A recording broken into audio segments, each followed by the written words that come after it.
Você deve estar pensando assim: quem é esse rapaz que está aí ao lado dela, o segurança que ela contratou? Não é o filho, viu, gente?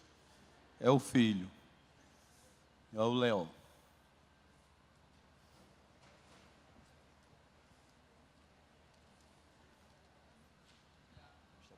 Graça e paz, queridos. Eu sei que alguns que estão agora não estavam no período da tarde.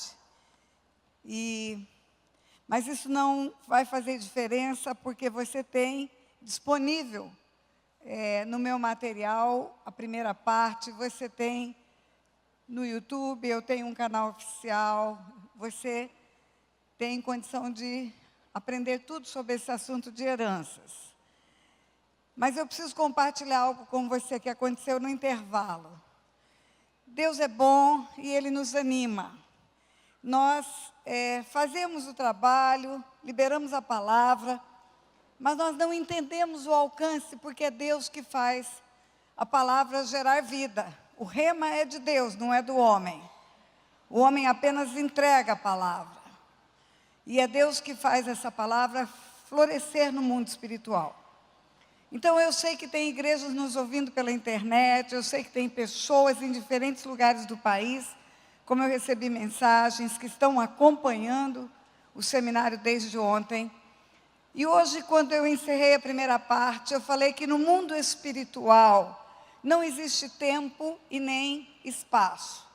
No mundo espiritual, diferentemente do que vivemos no mundo natural, ele pode fazer uma concordância mesmo a quilômetros de distância. E também em tempos diferenciados. Se você receber uma carta, um e-mail, e ali há um pedido de oração, ore naquela hora. Nós oramos por todos os que nos pedem oração. E nós oramos na hora que abrimos as mensagens. Eu termino de abrir uma mensagem e falo: orei por você agora, e orei mesmo. Na mesma hora eu oro e peço ao outro para concordar comigo, ou vice-versa. E a pessoa pediu essa oração, às vezes há uma semana, duas, porque não é todo dia que a gente consegue abrir todas as mensagens. Mas depois a gente tem o retorno, elas contando o que Deus faz, numa oração que aconteceu 10 dias depois que ela pediu. Por que eu estou dizendo isso? Porque eu vou contar o que aconteceu no intervalo para animar você que está em casa. Você que não pôde vir a esse lugar, que está em outro estado, em outra cidade. No intervalo eu fui procurada por uma mulher. Essa mulher entrou saltando de alegria no container ali. O container onde eu fiz o lanche aqui atrás. E ela entrou saltando de alegria, feliz da vida, me abraçando, chorando. O pastor Valmir abriu a sessão, porque ele mesmo falou que eu descansaria no intervalo, mas ele entendeu a grandeza do que estava acontecendo. E essa mulher contou que nunca pôde ir num seminário meu, que o desejo do coração dela era ir, mas ela era uma pessoa completamente imobilizada, por causa de uma atrofia muscular gravíssima. Não se mexia, não tinha condição de fazer suas necessidades básicas, respirava com dificuldade. E ela começou a ouvir os vídeos. Ela começou a ouvir, e quando chegou neste assunto que nós estamos ministrando aqui, ela entendeu o mundo espiritual. Ela entendeu que havia um espírito de morte rodeando a família dela, que já tinha matado as gerações passadas. E ali naquele vídeo ela fez as orações. E essa mulher hoje está saudável, em pé, feliz da vida, está aqui no nosso meio. Eu quero que ela se levante. Cadê ela? Cadê ela? Cadê ela? Onde ela está? Cadê? Olha lá. Vem aqui à frente. Eu quero que eles vejam você. Eu quero que eles acreditem que tudo que fazemos é resultado. É resultado que Deus tem nos ensinado. O filho dela falou assim: pastora, a senhora nunca dá o seu WhatsApp para minha mãe, que ela não vai te deixar em paz. Porque ela fala na senhora todo dia, toda hora, sem parar. Está aqui. Uma mulher que não andava, uma mulher que não respirava direito, uma mulher que não tinha nem condição de fazer suas necessidades, nem de ir para um seminário, está aqui curada. Vamos louvar a Deus por isso? Então você que está em casa, você que está ouvindo isso aonde você estiver, eu fiz isso para aumentar a sua fé. porque nós vamos terminar esse culto orando. E Deus vai operar na sua vida também. Vamos voltar. Algumas pessoas dizem assim, pastora, quando a senhora fala de heranças espirituais, a senhora está falando apenas de Velho Testamento. A senhora fala de Daniel, Neemias também confessou pecados geracionais, quando descobriu que o cativeiro que havia e a assolação de Jerusalém era decorrente de pecados dos antepassados. Eu falei de Levítico e falei de vários textos do Velho Testamento, dou exemplos do Velho Testamento, mas eu quero falar para você do Novo Testamento. Mateus capítulo 23. O texto de Mateus 23 é um texto onde Jesus confronta escribas e fariseus. Por quê? Porque os escribas e fariseus, eles tinham uma religiosidade exacerbada, exagerada, porque eles não tinham discernimento espiritual. Veja bem, eu falei para você que temos corpo, alma e espírito. Eu falei para você que o discernimento espiritual é que nos permite o entendimento das coisas espirituais. Eu vou ficar em pé para tirar uma fotografia.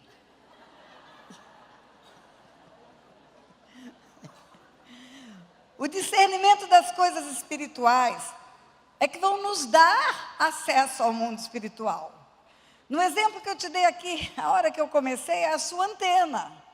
É a sua antena, é a sua parte que vai te conectar com o que está no céu, nas regiões celestiais.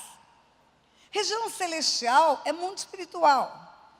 Quando você vai na carta aos Efésios, a carta aos Efésios é um manual de batalha. A carta aos Efésios fala, bendito nosso Deus e Pai, de nosso Senhor e Salvador Jesus Cristo, que antes da fundação do mundo, nos abençoou com toda a sorte de bênçãos espirituais nas regiões celestiais. Então, as nossas bênçãos, elas são aprovisionadas no mundo espiritual. Eu ensinei ontem. Primeiro lá, depois cá. De lá vem para cá. Começa tudo no mundo espiritual. Na mesma carta aos Efésios, que fala que a bênção está no mundo espiritual, que o Pai está no mundo espiritual, fala que o Filho também está. Lá está escrito que ele ressuscitou dentre os mortos e foi assentar-se à destra de Deus acima de todo o poder que se possa nomear nas regiões celestiais. Então o Pai e Filho estão lá, o Espírito Santo também. O Espírito Santo faz o intercâmbio entre o mundo espiritual e o mundo natural, intercede por nós, nos traz discernimento, nos leva à adoração, enfim. O Espírito e o Pai e o Filho estão no mundo espiritual. A Bíblia diz que no céu os três dão testemunho, eu falei ontem. E aí você pensa, esse mundo espiritual, então, é maravilha, é Joe, tudodebom.com, Pai, Filho e Espírito Santo, e os anjos de luz também. Porque como Isaías viu naquela visão de Isaías 6, os querubins e serafins estão ao redor do trono. Então, Pai, Filho, Espírito Santo e serafim e querubim, tudo lindo. Mas a mesma carta aos Efésios fala que lá também é lugar dos seres espirituais caídos, no mundo espiritual. Por isso ele diz, a luta não é contra a carne e o sangue, é contra principados, potestades, dominadores deste mundo tenebroso, forças espirituais da maldade nas regiões celestiais, no mundo espiritual. É o mundo espiritual onde habita espíritos, o habitar de espíritos é mundo espiritual. Espíritos são seres que não têm corpos e que para agir na terra precisam de corpos para agir.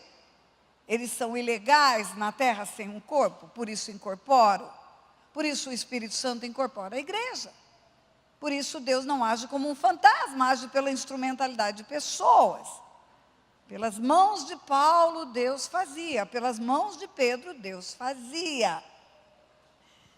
Por isso, quando Isaías tem a visão do trono de Deus, que ele vê a grandeza de Deus, as vestes enchendo o templo, os serafins e querubins ao redor do trono, depois que ele é limpo Depois que um anjo com uma tenaz pega uma brasa viva do altar, toca em seus lábios e diz: a tua iniquidade foi tirada e perdoado o teu pecado. Olha, a tua iniquidade foi tirada. Tem algumas versões que dizem arrancada. E perdoado o teu pecado. E é uma conjunção, significa e também. A tua iniquidade foi arrancada, é uma raiz de iniquidade. E também o teu pecado foi perdoado.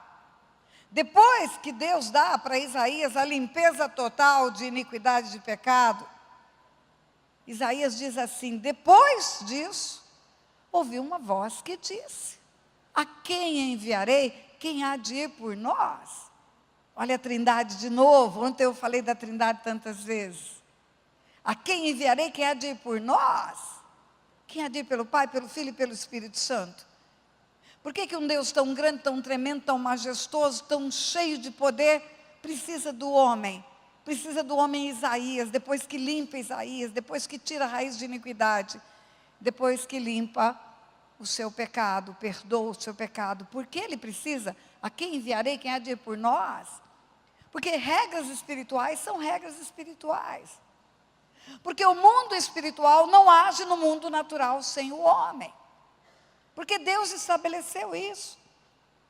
Os céus são os céus do Senhor, mas a terra deu ele aos filhos dos homens.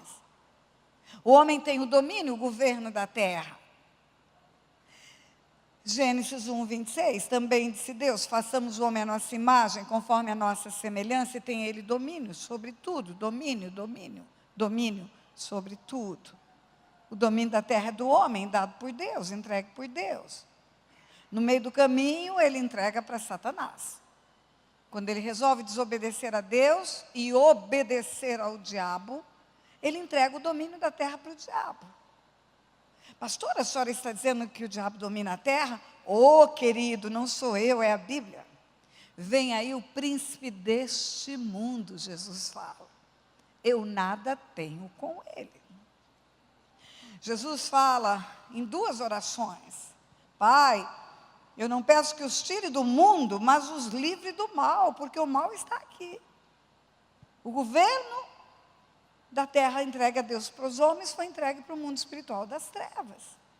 A autoridade foi entregue para o diabo. E a partir daí, o mundo espiritual começou a agir na terra.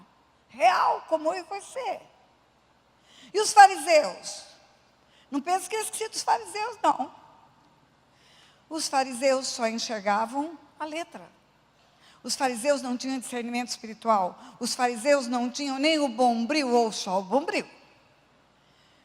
Jesus estava andando no meio deles, eles lendo as profecias, anunciando que o Messias viria, anunciando o nascimento do Messias em Belém, anunciando que uma virgem conceberia. E o Messias estava em pé no meio deles, pregando nas sinagogas deles, e eles não reconheceram o Messias. Um dia Jesus abre o livro do profeta Isaías, que fala da profecia da vinda dele. O Espírito do Senhor está sobre mim, me ungiu. Ele termina de ler, olha para o povo e fala: hoje se cumpriu a escritura que acabais de ouvir. Ou seja, eu sou esse cara da profecia, está cumprida em mim a profecia. Sabe o que os fariseus quiseram fazer? Jogá-lo de um despenhadeiro. Ai, tinha um homem simples, um profeta chamado Simeão e Ana. Não era doutor da lei, não era entendido das escrituras, não era versado nas escrituras. Mas tinha uma conexão com o mundo espiritual, tinha mais do que um bombril. E ele estava em casa e o menino Jesus era menino mesmo. Era um bebê nos braços de Maria. Maria foi para o templo apresentar as crianças, a criança, como faziam com as crianças no rito judaico. E aí Simeão, na casinha dele, recebe um comando de Deus pelo Espírito. Olha a conexão. Vá para o templo que você vai ver o Messias.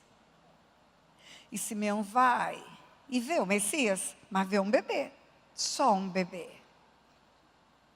E o Espírito fala para ele: é o Messias. Simeão diz: agora eu posso descansar em paz, os meus olhos viram a salvação de Israel. Que diferença tem entre Simeão, que reconhece o Messias quando ele ainda é um bebê.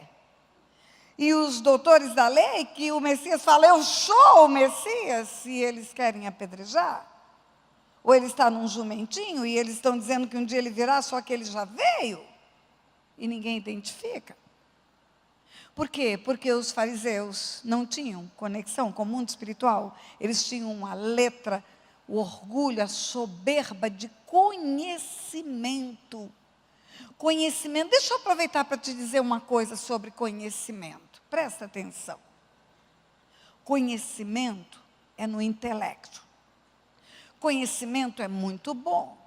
Deus nos estimula a buscarmos conhecimento. Só que eu quero te contar que lá no Éden tinha duas árvores. Tinha a árvore da vida, é Jesus. A árvore da vida é Jesus. Lemos aqui em Apocalipse, até hoje, está a árvore da vida.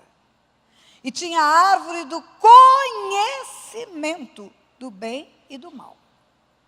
Não era a árvore do bem e do mal, era a árvore do conhecimento do bem e do mal. Existe um conhecimento do bem e existe um conhecimento do mal.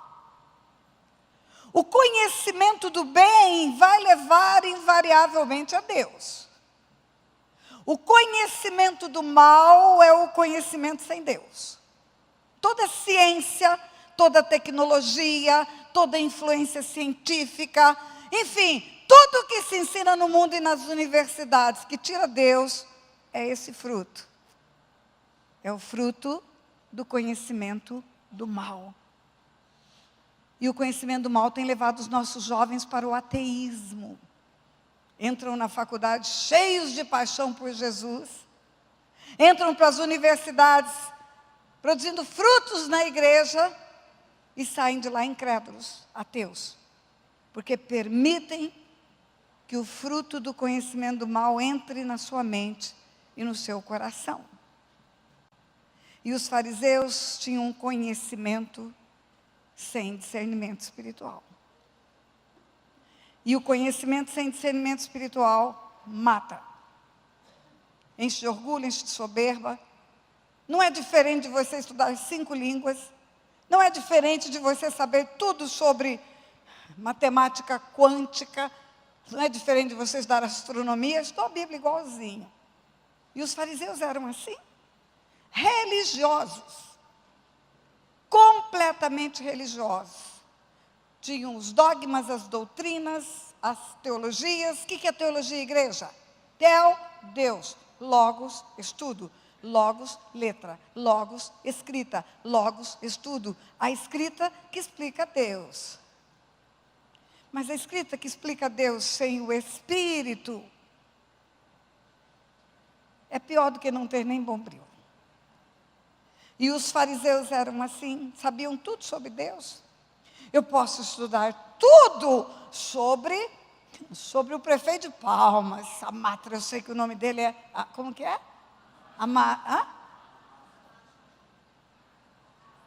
Amastra.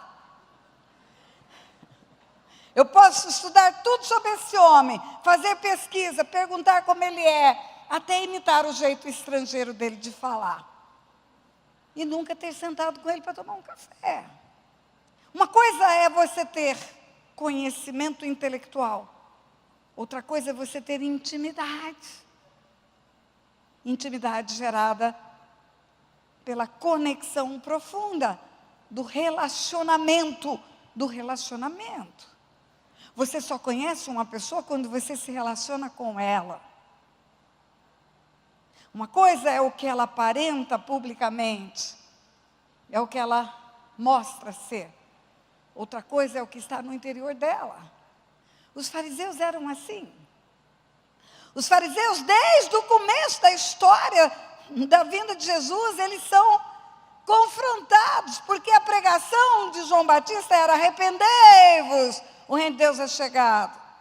A pregação de Jesus: arrependei-vos, o reino de Deus é chegado.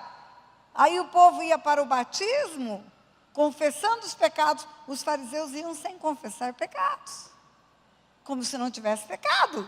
Por isso, João Batista fala: raça de víboras, quem vos induziu a fugir da ira vindoura? porque eles queriam batizar sem confessar pecados. São santos, não têm pecados. Outra hora o fariseu aparece na Bíblia criticando uma mulher que beija os pés de Jesus, lava os pés de Jesus, porque ela era pecadora. E o fariseu arrebenta o nariz e, se esse cara soubesse quem essazinha é, não deixaria ela tocar nele. Jesus lê os pensamentos e fala para o fariseu sobre graça, sobre perdão. Olha, tinha 2 pessoas que deviam, ele perdoou as 2. Uma devia pouco, outra devia muito, mas ele perdoou as 2. Quem deve ser mais agradecido? E o fariseu quem devia mais. Jesus fala, pois essa mulher devia mais. Mas Jesus não diz para ele, você não deve nada. Jesus diz para ele, você também é devedor. Só que ela foi grata pelo grande perdão. Melhor ser uma pecadora arrependida do que ser um fariseu de nariz empinado, que acha que não deve nada. O tempo todo Jesus tinha problema com fariseus. Os demônios se prostravam diante de Jesus. Uma legião no Gadareno se prostra diante de Jesus. Bem sei quem és, o santo de Deus. Uma legião de demônios diz isso. Mas fariseu não se prostra. Fariseu, nariz em pé. Em Mateus 23, Jesus está confrontando os fariseus. Jesus rasga o verbo com eles. Começa a partir do versículo 13. Várias advertências de Jesus. Ai de vós, escribas e fariseus. 14. Ai de vós, escribas e fariseus. 15. Ai de vós, escribas e fariseus. E vai. Até chegar no 27. No 27... ele diz, ai de vós, escribas e fariseus hipócritas, porque sois semelhantes aos sepulcros caiados. Ai de vós, escribas e fariseus hipócritas, porque sois semelhantes aos sepulcros caiados, que por fora se mostram belos, mas interiormente estão cheios de ossos de mortos e de toda imundícia. Presta atenção, durante muitos anos da minha vida, eu li esse texto, e a única coisa que aparecia na minha mente era a hipocrisia. Na minha cidade tinha um ditado para falar de hipocrisia. Dizia, por fora bela viola, por dentro pão bolorento. O que significa tem uma falsa aparência de bonito, uma falsa aparência de limpeza, mas é uma pessoa completamente suja. E quando eu li esse texto, a única coisa que me vinha à mente era tal hipocrisia. Mas não é isso só que Jesus está falando. Ele diz, ai de vós, escribas, fariseus hipócritas, porque sois semelhantes aos sepulcros caiados, que por fora se mostram belos, mas interiormente estão cheios de ossos de mortos e de toda imundícia. Assim também vós, exteriormente, pareceis justos aos homens, mas por dentro, está cheio de hipocrisia e iniquidade. Várias vezes eu te disse que na Bíblia não tem letra inútil nem palavra desnecessária. O significa também. Jesus está dizendo, não é só a hipocrisia, tem também a iniquidade aí. Assim também, vós, exteriormente, pareceis justos aos homens, mas por dentro está cheios de hipocrisia e de iniquidade. Jesus não precisa explicar o que é hipocrisia. Mas ele explica o que é iniquidade. Ele diz assim, e dizeis, ai de vós que fazeis hipócritas, porque edificais os sepulcros dos profetas, adornai os túmulos dos justos, e dizeis, se tivéssemos vivido nos dias de nossos pais, não teríamos sido seus cúmplices no sangue dos profetas. Assim, contra vós mesmos testificais que sois filhos dos que mataram os profetas. Olha só, Jesus está dizendo assim, vocês chegam na minha frente e contam os erros dos seus pais. Conta os homicídios que os seus pais praticaram. Os seus pais mataram profetas. E vocês dizem, nós éramos crianças. No tempo que nossos pais matavam profetas, nós éramos meninos inocentes. Se nós tivéssemos vivido na mesma geração, se nós não fôssemos da outra geração, nós não teríamos sido seus cúmplices no sangue dos profetas. Vocês estão contando os homicídios de seus pais, estão apontando os erros deles, e vocês estão se liberando de qualquer responsabilidade. Jesus diz: assim, contra vós mesmos testificais que sois filhos dos que mataram os profetas. Sabe o que vocês estão fazendo de fato? Vocês estão contando que são os herdeiros dos que derramaram o sangue dos profetas. Vocês estão dizendo que são filhos deles, então vocês dão testemunho de uma herança. É isso que vocês estão fazendo. Olha como continua a conversa. Enchei vós, pois, a medida de vossos pais, serpentes, raças de víboras, como escapareis da condenação do inferno? Por isso, eis que eu vos envio profetas, sábios e escribas. A uns matareis, e a outros crucificareis, e açoitareis nas vossas sinagogas, e perseguireis de cidade em cidade. Vocês vão fazer igualzinho. Vocês estão dizendo que são filhos deles, vocês estão contando o que eles fizeram, e sabe o que vai acontecer? Vai repetir na sua geração. Vocês vão fazer a mesma coisa. O mesmo pecado de matar profeta, vocês vão praticar também. Vocês são filhos, vocês não viveram no tempo deles, mas vocês têm uma herança que vai fazer repetir em vocês o mesmo erro. Vai brotar em vocês. A raiz de iniquidade vai brotar em vocês. Agora, olha o que continua a dizer o texto.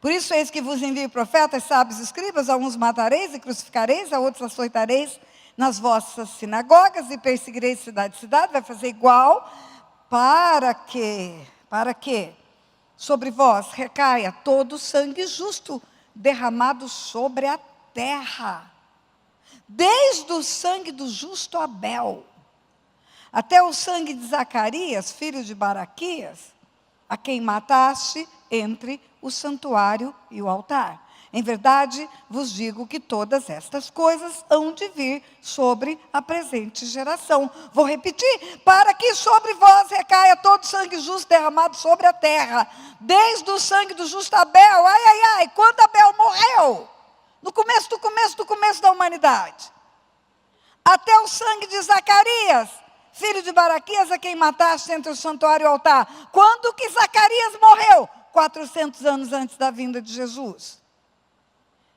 Em verdade, vos digo que todas estas coisas hão de vir sobre a presente geração. Como assim? Como assim? Jesus está falando com homens que viveu contemporâneo dele. Está falando com fariseus, escribas, doutores da lei, que andavam sobre a terra há 2000 anos atrás. Jesus estava indo nas sinagogas deles. Jesus estava olhando para eles como eu estou olhando para você aqui. E Jesus fala para eles: olha, seus pais fizeram, vocês estão testemunhando que fizeram, vocês vão repetir o pecado dos seus pais, vai brotar em vocês isso aí, para que em vocês caia o peso de todo o sangue derramado desde Abel. Uau! Quantos anos antes? Quantas gerações antes? Não são só 4 gerações, pastora. A palavra que está lá, em Êxodo 20, não é visitarei a iniquidade dos pais dos filhos, até a 3ª e a 4ª geração. 4 gerações é de Zacarias, tudo bem. Zacarias morreu no santuário e altar 400 anos antes das 4 gerações, tudo bem. Zacarias, tudo bem. Mas Abel é aquele que eu li aqui para você no começo do nosso culto da tarde. Deus falando para Abel, para Caim: cadê o seu irmão? Eu lá sou o tutor do meu irmão. Deus falando para ele: olha, o sangue do teu irmão clama da terra a mim. Maldito és sobre a terra, cuja boca se abriu para beber o sangue do teu irmão. É o assunto lá do Gênesis. Como é que pode? Do Gênesis, do homicídio de Abel até Jesus, não são só 4 gerações? São 4 ou não são 4? Ah, queridos, Novo Testamento. É Jesus quem está falando. São 4 gerações para você remir, para você se arrepender, para você confessar, para você chegar diante de Deus e limpar a partir daí. São 4 gerações para você chegar diante de Deus e fazer aquilo que Daniel fez. Eu e a casa do meu pai temos pecado contra o Senhor, vem com a tua graça, vem com a tua misericórdia, a cruz foi dada para nós por isso. Agora, se ninguém faz isso, se 4 gerações ninguém faz, sabe o que acontece? O pecado vai repetir naquela família. Ah, vai repetir. O pecado vai repetir. E aí sabe o que acontece? Vamos imaginar, começando daqui. Vamos começar aqui dessa ponta. Vamos imaginar 4 gerações. Primeiro, bisavó, avó, mãe e filho. 4 gerações. Ninguém se arrependeu. Ninguém chegou diante de Deus. Ninguém confessou pecado. Sabe o que vai acontecer? Vai repetir o mesmo pecado.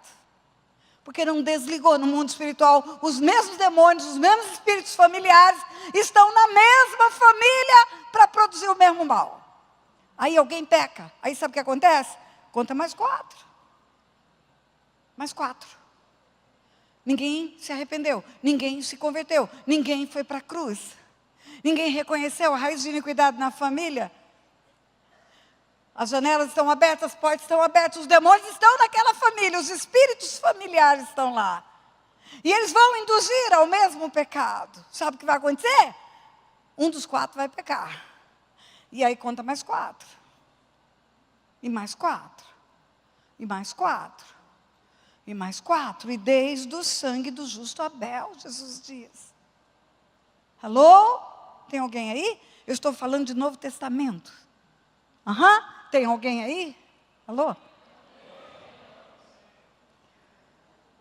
Queridos, a cruz é a saída.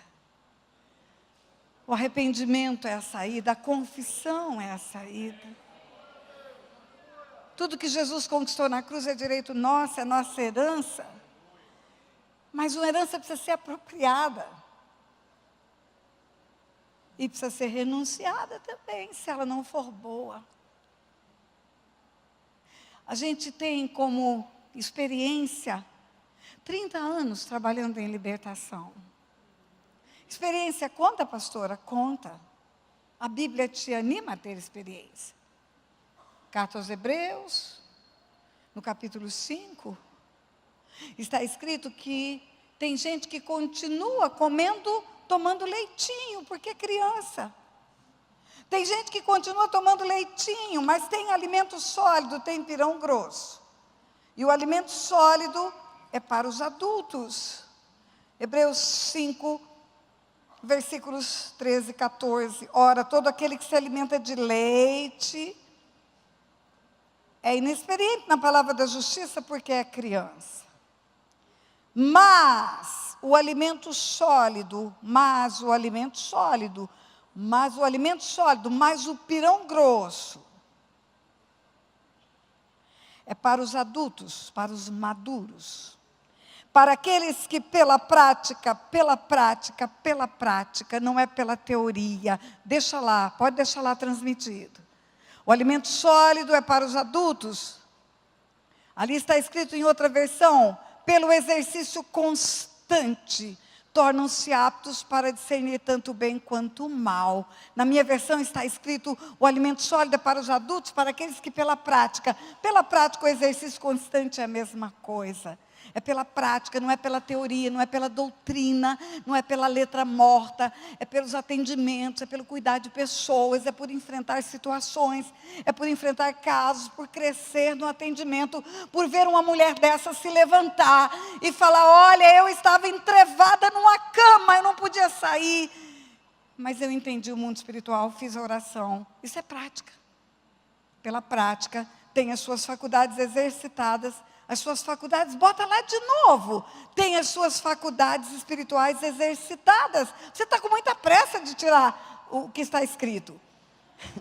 Tornam-se aptos para discernir Não somente o bem, mas também o mal. Diga não somente o bem, mas também o mal. Diga não somente luz, mas também trevas. Diga não somente o reino da luz, mas o império das trevas. Pirão grosso é coisa para gente grande, que desenvolve as suas faculdades para discernir luz e trevas. Luz e trevas. Discernimento espiritual não é para discernir só luz. É um dom que Deus dá para você entender as ações do inferno e como combater com o reino da luz. Por quê? Porque a luta não é contra carne e sangue. A luta é no mundo espiritual.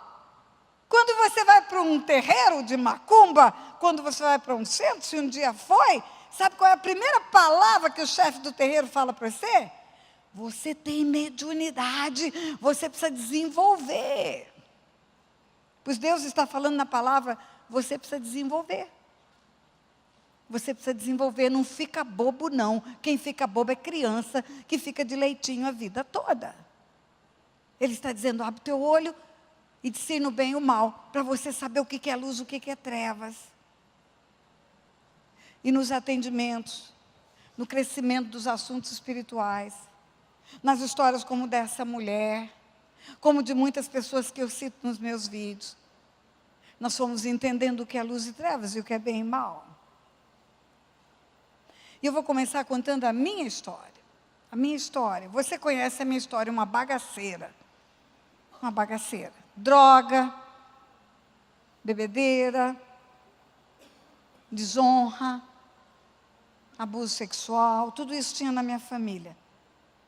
Todo mundo morreu de cirrose hepática, de tanto que bebeu. Minha mãe se drogou até destruir a saúde dela. Meu pai dava mais valor para prostíbulo do que para a família. Comprava uísque 12 anos de caixa. E a menininha dele estava no lixo de Aquidauana. Tudo errado, tudo errado. Aí eu conheci Jesus. Pela misericórdia de Deus, meu marido lindo, pastor Otto, passa no concurso do Banco do Brasil, vai lá para Mato Grosso, vai para aquela cidade de uma rua só. Vai para Guia Lopes da Laguna. Ele está dizendo que ele caçou uma onça marruá. E nós nos casamos. E aí a família do pastor Otto de Assis, interior de São Paulo. Tudo bonitinho. Sabe o que é tudo bonitinho? Ninguém se droga, ninguém está no prostíbulo. Não tinha nada igual a minha família. Tudo diferente. Família de formação batista. Família de formação batista. Minha sogra se converteu, era uma jovenzinha, teve 10 filhos. O Otto é o 9º filho. Quando o Otto nasceu, ela já tinha 30 anos de crente. Para você ter ideia quanto o negócio era bom lá. Meu marido nasce num lar de uma mulher que tem 30 anos de experiência com Deus. Todos os filhos crentes. Irmã do pastor Otto foi missionária da Junta de Missões Nacionais nesta região. Nani, a Ana Teixeira de Carvalho, andou por esses lugares todos quando isso aqui era Goiás, norte de Goiás. 30 anos na atividade, Porto Nacional. Nani dedicou a vida dela para o Evangelho. Todo mundo crente, estou falando de crente e crente. Eu cheguei nessa família e falava, Deus do céu, não é que tem gente certa nesse mundo? Mas, quando eu comecei a entender o mundo espiritual, eu comecei a fazer uma leitura de alguma coisa que acontecia na família do meu marido. Os primeiros filhos homens, os primogênitos masculinos, morriam prematuramente. O primeiro filho homem da minha sogra, da dona Guiomar, morreu com 2 aninhos de idade. O primeiro filho homem da filha mais velha dela, morreu com 22. Deixou um órfão de 2 anos de idade. O primeiro filho homem do outro filho dela, morreu com 18 anos, esmagado embaixo de um trator. A história da morte desses 2 rapazes foi drástica. O que morreu com 22 anos, deixou um filhinho de 2 anos de idade, ele era um menino exemplar. Todo mundo que conheceu o Milton dava referência boa dele. Modelo de menino, modelo de adolescente, modelo de jovem, modelo de pai. Ele estava fazendo transporte escolar para ganhar um extra, tinha uma Kombi, levava o povo de Assis para Marília, para a faculdade. A Kombi baixa na cabeceira de uma ponte e ninguém se machuca, mas ele morre. O outro menino que morreu esmagado embaixo de um trator, desde pequenininho subia no trator, porque o pai sempre foi do meio rural. O menino mexia com um trator com 5, 6, 7 anos de idade. Coisa difícil virar um trator. Roda é larga, chassi é largo. Pois ele virou, e ele morreu esmagado embaixo do trator. E eu vou dizer a você uma coisa, foi uma das experiências mais duras que eu já tive na vida. Porque nós morávamos no Rio de Janeiro, a família já tinha vindo para Assis, já tinha ido para Assis, para o Natal, para o final de ano. Esse rapaz ficou por último, terminando um trabalho lá na terra deles, em Boituva, e nós íamos passar de carro, pegá-lo e levá-lo para o Natal da família. E esse menino sai para tratorar uma terra e morre esmagado embaixo do trator, tipo 1h da tarde. Só quando escureceu, que ele não voltou para casa, que desconfiaram que tinha alguma coisa errada. Quando nós chegamos na cidade, porque do Rio de Janeiro a Boituva é longe, quando nós chegamos na cidade, ele estava horas e horas e horas, esmagado, endurecido, até que leva para o Instituto Médico Legal, que arruma o corpo, que enfia num caixão e lacra o caixão, para levar para a família um filho morto dentro de um caixão. E assim foi, até chegar em nós. Nosso primeiro filho homem nasceu com 4,2 kg, robusto, forte, uma criança linda. 12 horas depois estava morto. Ninguém sabia explicar. Ninguém. Os médicos que trabalharam naquele dia, médico, auxiliar, pediatra, tudo era amigo de dentro de casa. Cidade pequena, todo mundo é amigo de todo mundo. Nós gostávamos de jogar xadrez e eles iam jogar xadrez com a gente. Quase que toda tarde a gente ficava brincando de jogar xadrez. E eles falavam assim para mim: Tânia, não tem explicação a morte da sua criança. Não tem. Não tem. Nasceu normal, pulmão funcionou, coração bateu forte. Se a gente tivesse alguma dúvida da saúde, a gente tinha colocado numa incubadora. Não tinha dúvida para ter. As pessoas, elas chegam nessas situações de morte prematura, de filho seu, elas chegam com aquela linguagem crentez, chavão. É a vontade de Deus. A vontade de Deus é boa, perfeita e agradável. Deus deu, Deus levou, louvado seja o Senhor. Chegou uma irmã para mim, eu chorei muito, eu chorei 3 dias. 3 dias. Eu tive várias situações na minha vida que eu chorei muito, muito. Eu sou chorona e não dá para segurar a dor, não. A perda sempre produz muita dor para a gente. E eu chorei 3 dias e aquela irmã chegou para mim, ela falou: Tânia, se por uma criança que viveu 12 horas, você chorou 3 dias, você já imaginou o tamanho da sua dor, se Deus levasse essa criança com 12 anos e não 12 horas? Que você não apenas teria memórias de 12 horas, que não é nem a metade de um dia, ou é a metade de um dia, você teria memórias dela correr, brincar, falar, ir para a escola. Você teria memória das gracinhas dela.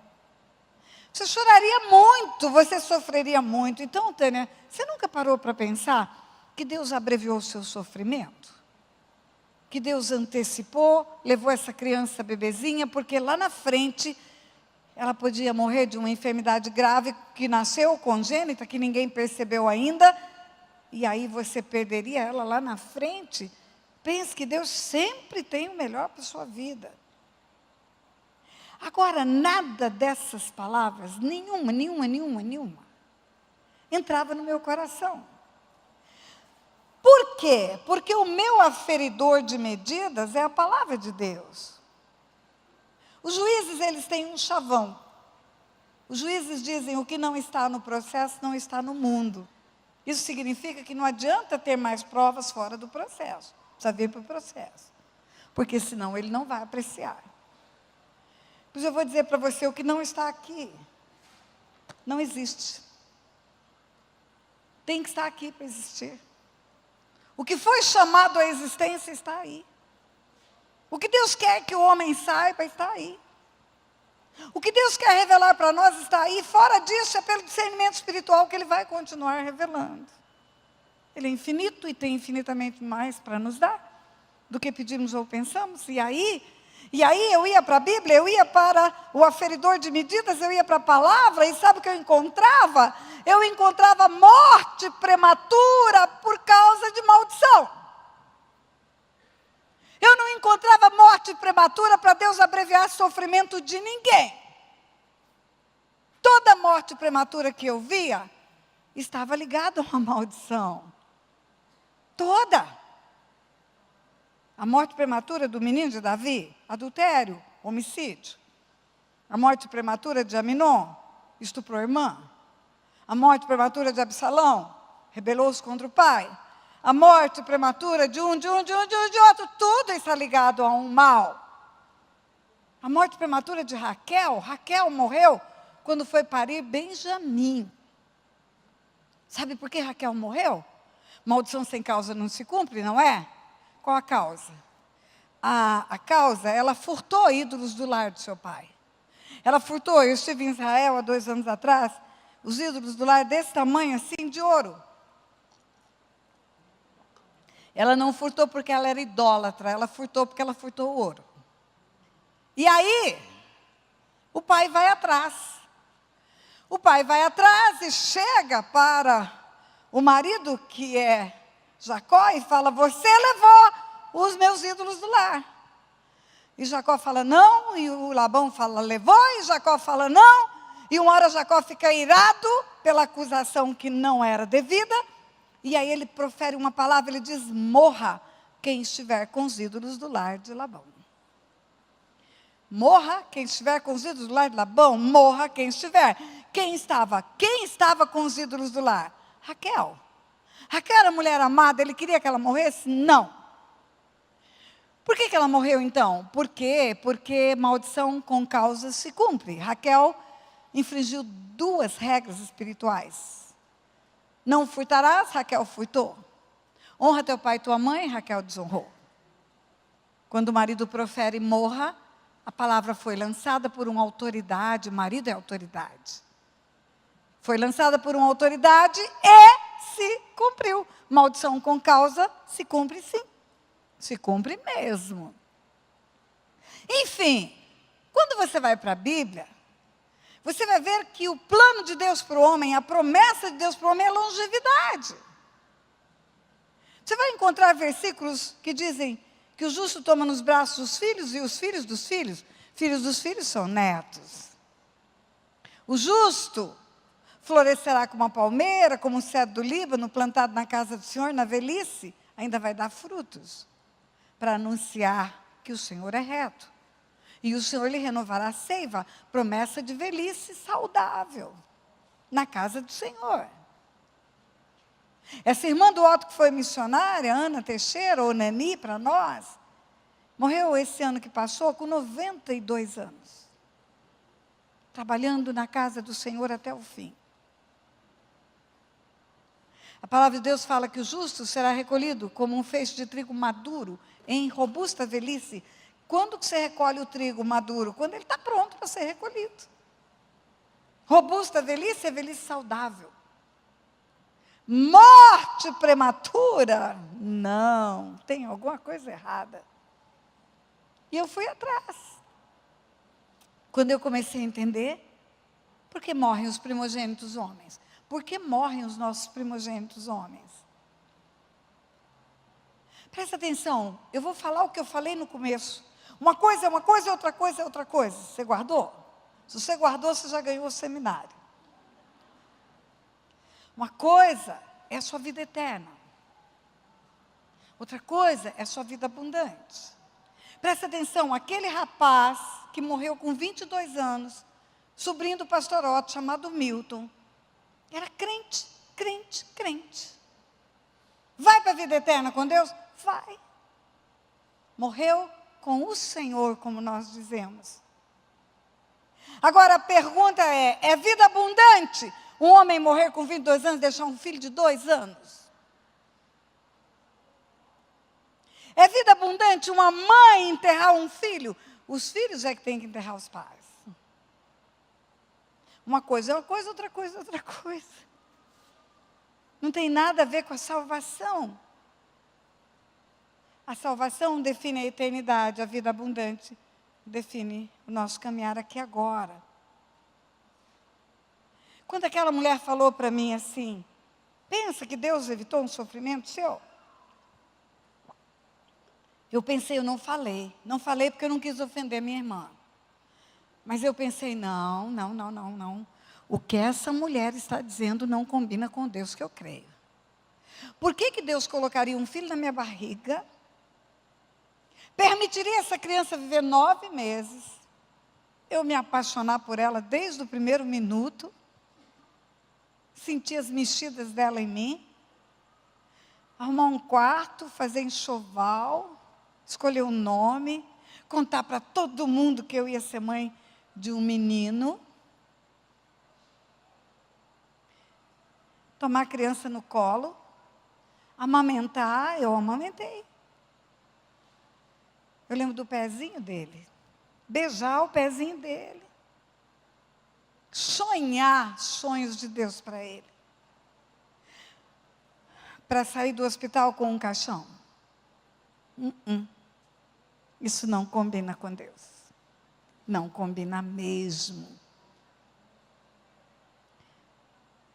Maldição sem causa não se cumpre? Não. Morte prematura está associada à maldição? Sim. Qual é a causa? Derramamento de sangue.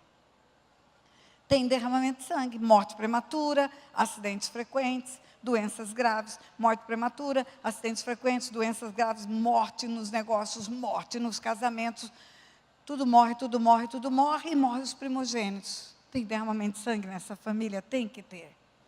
Tem que ter. Alguém derramou sangue inocente. Alguém derramou e escondeu. Não falou para ninguém, mas derramou. E nós precisamos entender isso, porque quando entendemos, como Daniel, descobrimos a causa. E descobrindo a causa, nós vamos orar juntos, como família. Não é só morte física. Morte de projeto, morte de sonho, morte de tudo. Nada dá certo, tudo dá errado. Morre o casamento, morre. Aí a pessoa pensa que Deus quer isso para ela. Não, Deus não é o Deus que adoece, Ele é o Deus que sara. Deus não é o Deus que se alegra na pobreza dos seus filhos. Deus é um Deus que promete abundância de bens. Está escrito lá, tudo que você fizer prosperará. Não, tem sangue derramado. Aí eu fui correr atrás. Minha sogra e meu sogro já tinham morrido, já tinham partido para o Senhor. Mas eu fui conversar com as pessoas mais velhas da família. E tinha derramamento de sangue, sim. Tinha um histórico de alguém no antepassado da família ter tido escravo. E tudo aquilo que acontece na escravidão aconteceu. Toda maldade que se praticou com pessoas só porque tinha a cor da pele escura, aconteceu. E esse sangue derramado estava vindo por gerações como cobrança. Ninguém chegou diante de Deus e falou, Deus, nós reconhecemos o pecado dos nossos antepassados, como Daniel. Confessamos o pecado, falamos para o Senhor, foi errado. Porque se eu confesso, eu desligo a herança. Eu reconheço o pecado, eu reconheço a herança e eu posso desligar a herança. Mas se eu falar, eu não tenho nada com isso, não. A nossa tendência, sabe qual é? É contar histórias. mas não confessar pecados. Às vezes a nossa tendência é ter orgulho dos erros dos nossos antepassados. É comum você escutar uma pessoa falar assim: meu avô foi caba macho, cangaceiro, matou um tanto de gente. Isso é confissão e arrependimento? Não. Confissão e arrependimento é dizer: Deus, eu reconheço o derramamento de sangue inocente na minha linhagem. Eu reconheço que mulheres ficaram viúvas, crianças ficaram órfãs, por causa da injustiça da morte praticada por pessoas da minha família. O pai, o avô, foi um homem que deixou família várias vezes, criou filhos, gerou filhos bastardos por aí, muitas mulheres foram defloradas. Aí sabe o que a pessoa fala? Meu avô foi caba macho, tem um tanto de menino dele por aí. Isso é confessar pecados? Não. Confessar pecados é chegar diante de Deus e dizer: Deus, eu reconheço a maldade dos meus antepassados. Reconheço que eles destruíram famílias. Reconheço que geraram irresponsavelmente filhos na terra. Reconheço que nunca se renderam à tua palavra. Enfim, é por aí. E ali começou Deus a abrir os meus olhos espirituais. E as heranças espirituais são reais. Heranças espirituais de feitiçaria. Ocultismo, de uma maneira geral. As consequências espirituais das heranças espirituais de feitiçaria são enfermidades nesta área do corpo, pescoço e cabeça. Por quê? Porque essa é a parte oferecida para os demônios nos rituais. Um sacerdote faz a cabeça para o santo. Se encontram e perguntam qual é o seu santo de cabeça. Nos rituais batem a cabeça no altar. Quando você pega um histórico familiar de um caso de loucura, um caso de bipolaridade, um caso de esquizofrenia, um caso de tumor cerebral, pode fazer análise que tem feitiçaria. Pode fazer análise que tem feitiçaria. Heranças espirituais, elas são frutos. O plantio é adultério, foi Davi que plantou adultério. A colheita, promiscuidade para as gerações futuras. Um filho estupra uma filha, o outro filho se torna o maior promíscuo da face da terra, tem 1000 mulheres. Começa a história de Salomão, ele tem alto nível de discernimento espiritual, é o homem mais sábio da terra. Quando termina, ele é tão tolo que o templo que ele construiu para o Senhor vira templo de demônios. Discernimento espiritual foi embora, por causa da promiscuidade.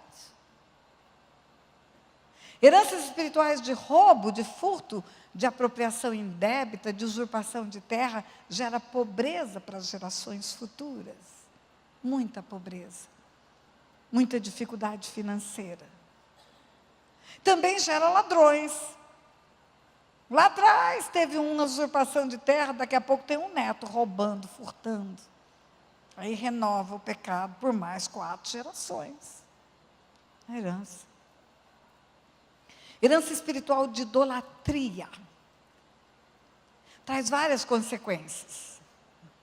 A primeira consequência espiritual da idolatria é uma incapacidade espiritual. Sabe por quê? Porque está escrito no Salmo 115 que os ídolos têm olhos, não veem, boca não fala, pé não anda, mão não apalpa, som nenhum sai da garganta. É um deficiente. Um ídolo é um deficiente. Não fala, não vê, não anda. Aquele que adora ídolos fica assim. E a consequência espiritual, gerações cegas espiritualmente, gerações surdas espiritualmente. Você prega, a pessoa não sai do raso. Senta aqui, assiste um seminário desse nível, não entende nada. Outra herança espiritual da idolatria, promiscuidade sexual. Sabe por quê? Porque a idolatria é tida na Bíblia como a prostituição espiritual. Em Oséias fala, eles se prostituíram, deixaram o seu Deus.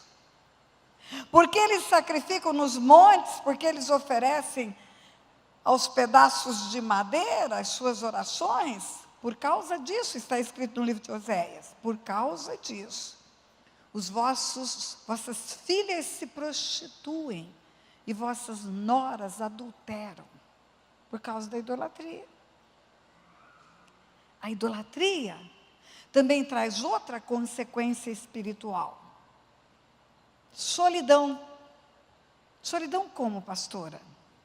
Não casa, ou se casa, não vive bem, não tem uma vida de relacionamento, camas separadas, casamentos de fachada, sem sexo, sem vida com intimidade.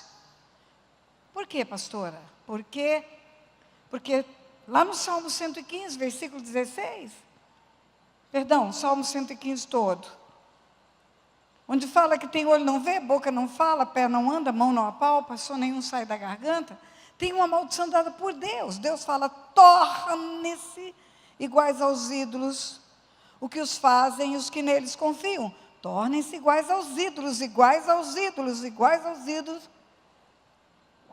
os artífices e os idólatras. E os ídolos são solitários. Quem é o marido de Santa Bárbara? Quem é o marido de Nossa Senhora das Dores? Quem é o marido de Edu Virgem? Quem é o marido de Fátima? Quem é o marido de Aparecida? Quem é o marido de Nossa Senhora das Graças? Quem é o marido? Quem é a mulher de São Pedro, São Paulo, São João? Quem é a mulher de Santo Antônio, do Santo Casamenteiro? Não tem família na idolatria. Como não tem família, pastora? Tem a Sagrada Família? Tem não. Jesus, Maria e José, como dizem ser a Sagrada Família, dizem que ela é virgem. O casamento se consuma com o ato sexual. Se ela é virgem, não tem casamento. A Bíblia fala, deixará o homem, seu pai e sua mãe, unir-se a sua mulher, são dois, uma só carne. Não é um só espírito, é uma só carne. O ato sexual é a consumação do casamento. Se Maria é virgem, não tem casamento. Como é que é a vida conjugal dos líderes espirituais da idolatria? Dos padres. Não tem família. Como é a vida espiritual, ou melhor, familiar, das mulheres beatas, vocacionadas, freiras? Sozinhas. Então, queridos, a idolatria nega a família. Aí você vai entender por que tanta gente que vem de herança espiritual da idolatria não casa. Tudo de lindo, tudo de bonito. Não aparece casamento. Uma vez eu fui procurada por 3 irmãs da Bahia, 3 moças lindas, 3 médicas, pedindo oração para casar. Eu estou ficando famosa com esse negócio de oração para casar, sabia? Verdade. Semana passada eu recebi uma ligação. Pastora, eu sou fulana de tal, sou de Belo Horizonte, congrego na Lagoinha, e eu tenho uma filha de 31 anos, linda, pastora, mulher de Deus, cheia de graça, e chegou ao nosso conhecimento que a senhora ora e o povo casa, a senhora pode orar pela minha filha? Falei, eu oro. Oração não tem contraindicação. Chega as 3 moças e pede para orar. Pastora, nós queremos casar, pastora. Pastora, nós temos um sonho de ser mãe. Aí eu olhei para aquelas 3 moças e falei, não acredito. Não é possível. Lindas, crentes, médicas. Era para ter filho de pretendente. Não tem ninguém que quer casar com vocês, não. Vamos orar. Vamos descobrir a causa dessa solidão, porque elas disseram, a gente vive na solidão. Foi ali que Deus me ensinou. A solidão da idolatria. E Deus falou claramente comigo, foram consagradas. Pergunta o nome delas. Pergunta o nome delas. Como é o nome? Maria Aparecida, Maria das Graças, Maria das Dores. Eram as 3 Marias. 3 gêmeas, 3 Marias.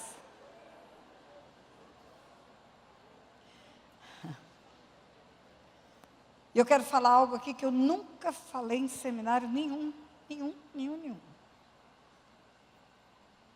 Existe uma herança espiritual também da maçonaria. Meu pai foi maçom. A maçonaria profere pactos de morte. A maçonaria tem níveis para você entrar. Aparentemente não é um ritual, mas na realidade é. Tem um templo, tem um juramento, tem ritos de passagem. O ingresso na maçonaria, já precisa fazer um juramento. Sabe como é o ingresso? A pessoa vem encapuzada e o que convida para ir para a maçonaria traz ele com uma corda no pescoço. É um ato simbólico, não vai enforcar ninguém. E ele entra levado pelo que convida e ele bate na porta. E o líder que está lá dentro, fala do lado de dentro da porta para o lado de fora. Quem vem lá? E a pessoa responde, sou eu, o profano. Venho das trevas para a verdadeira luz que é a maçonaria. Esse é o primeiro juramento. Se você quiser saber mais, leia, tem muitos livros. Tem um livro escrito A Maçonaria, a Fé Cristã. Eu já atendi muitas pessoas que passaram pela maçonaria. Eu atendi um pastor batista em Campo Grande, Mato Grosso do Sul, que ele foi, até chegar no grau 9. No grau 9, o ritual, ele tinha que ir para o cemitério, deitar dentro de um caixão. Ali ele largou a maçonaria. São pactos com a morte. São pactos com a morte. Por que são pactos com a morte? Porque prometem segredos. Se eu abrir a minha boca e o meu segredo for revelado, pode me cortar, pode pegar meus órgãos, distribuir por todos os lugares. Pactos de morte, palavras de morte. Por causa disso, espíritos de morte são invocados. A palavra é espiritual, igreja. A palavra é espiritual. Herança espiritual da idolatria, também da maçonaria, também doenças nessa parte do corpo. Porque é um ocultismo, tão ocultismo quanto qualquer feitiçaria. E é assim. Agora eu quero, antes de orar, eu quero falar de algo muito sério com você. Tudo é sério. Mas Deus tem me incomodado para trazer à luz isso em todos os lugares onde eu vou. Pastor, até que horas eu posso ir? Posso tocar o barco? Tem certeza? Sim. Ótimo. Deuteronômio 22, versículo 8. Porque eu quero esgotar esse assunto hoje. Amanhã será outro assunto. Deuteronômio 22, versículo 8. Deus ensina tudo para nós. Tudo que precisamos está aqui. Até construção civil. Deuteronômio 22, 8 fala de construção civil. Dá para pôr no telão? Olha lá. Quando você construir uma casa nova, faça um parapeito em torno do terraço, para que não traga sobre a sua casa a culpa pelo sangue derramado, pelo derramamento de sangue inocente, caso alguém caia do terraço. Olha lá, quando você construir uma casa nova, faça um parapeito em torno do terraço, para que não traga sobre a sua casa culpa pelo sangue, ou pelo derramamento de sangue inocente, caso alguém caia do terraço. Na minha versão diz assim: quando edificares uma casa nova, falhás no terraço um parapeito, para que nela não ponhas culpa de sangue, se alguém de algum modo cair dela. Vamos lá, aqui é o terraço. Eu tenho uma criança, e construo uma casa que tem um grande terraço, e eu não faço parapeito. Não faço a proteção, não faço a guarda, não faço a mureta. E aí minha criança está brincando lá em cima, e ela cai, e ela morre. Quando construís uma casa nova, falhás no terraço um parapeito, para que nela não ponhas culpa de sangue. Aonde? Na casa. Para que a casa não tenha culpa de sangue. Se alguém de algum modo, não é que ninguém empurrou, é uma criança que foi imprudente, uma criança que não pensa duas vezes antes de pular. Meu neto Pedro, quando ele era criança, ele é um homem hoje de 27 anos, ele tinha uma brincadeira que ele deixava todo mundo doido em casa. Ele falava 1, 2, 3, jijá. Na hora do jijá, ele pulava de qualquer lugar. Quando a gente escutava 1, 2, a gente corria onde ele estava, porque ele pulava de qualquer lugar. E ele achava lindo ele pular e todo mundo correr para acudir ele. Criança é do jijá mesmo. Quando você menos espera, tem um jijá de uma criança. Quando edificares uma casa nova, falhar no terraço um parapeito, para que nela não ponhas culpa de sangue, se a criança cair de lá. Presta atenção. Culpa de sangue não é mancha de sangue. Mancha de sangue, você passa vassoura, água e sabão e tira. Não é isso que está escrito. Está escrito culpa de sangue, está falando de algo espiritual. Fica uma marca de sangue, fica uma marca de sangue. A casa fica marcada pelo sangue. Eu fiquei sabendo, eu preguei há poucos dias atrás em Maringá, no Paraná.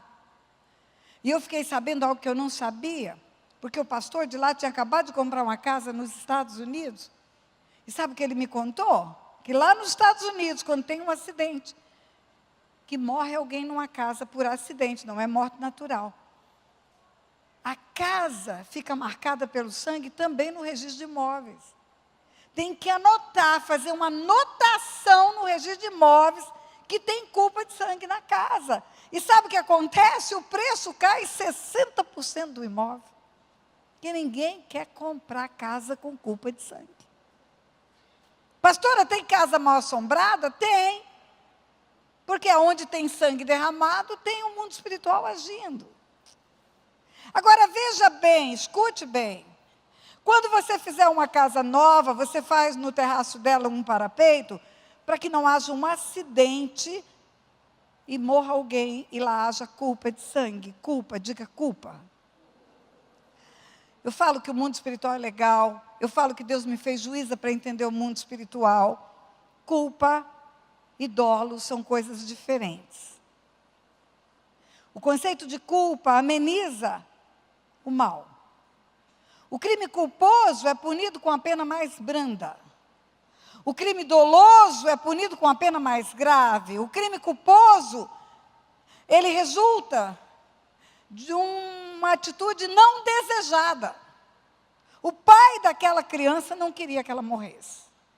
Quando ele não fez o parapeito, ele não queria a morte da criança. Ele ama a criança. Ele sofre com a morte da criança. A culpa decorre de negligência, imprudência ou imperícia. Foi negligente de não fazer o parapeito e foi imprudente de deixar uma criança solta lá em cima. Mas isso não tira a culpa de sangue da casa. O sofrimento dele não tira a culpa de sangue da casa. E dolo? No dolo tem a vontade de ter o resultado, tem a vontade de agir. Deliberadamente eu quero o resultado. Em direito fala que tem um nexo de causalidade. O que é nexo de causalidade? Os passos são dados para chegar no ponto. Os meios são usados para chegar no fim. Eu compro a arma, eu marco o lugar, eu convido pelo WhatsApp, eu chamo e eu atiro. Eu premedito, eu preconcebo, eu estabeleço tudo o que eu preciso para ter o resultado. Por isso que o crime doloso é punido com pena mais grave, porque tem a vontade de matar. Ok, o conceito de casa na Bíblia, ele é dado para a casa imóvel, como está ali. Quando edificares uma casa nova, falhas no terraço um parapeito, para que nela não ponhas culpa de sangue, se alguém de algum modo cair dela, está falando de prédio. O conceito casa na Bíblia também é para a família. Crê no Senhor Jesus, será salvo tu e a tua casa. Família pode ficar marcada pelo sangue? Pode, a nossa família ficou. O conceito de casa também é para definir corpo. O seu corpo é casa de Deus, o seu corpo é casa do teu espírito. O seu corpo é casa do Espírito Santo quando você se converte. Sois casa favorita de Deus. Ok? Se uma casa, construção, fica marcada pelo sangue derramado,